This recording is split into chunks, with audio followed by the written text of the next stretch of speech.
I'm of mixed Bengali and German heritage. My father was a Bengali Muslim. My mother is a German Protestant, but I have been brought up in England all my life, and I was born in England. I've never lived in the countries or the communities where my parents came from, but I have had lots of contact with both Germany and with India.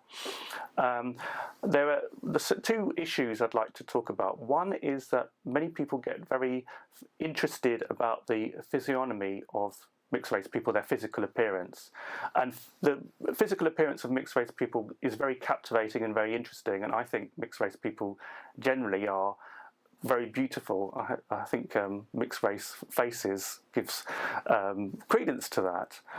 What I would also say is people often don't think about what's going on inside mixed race people in terms of the characteristics that they may have inherited from one or the other parent.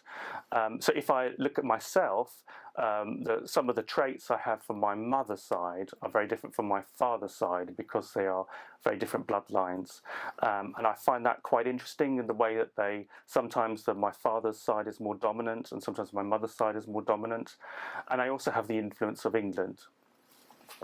Another observation I would make is that there seems to be a lack of collective consciousness among mixed race people, in that it's quite difficult for them to regard themselves as a cohesive group. If you compare mixed race people with, say, the LGBTQ community, and I'm a gay man, there are gay festivals, there are gay restaurants, there are gay places in London where people congregate.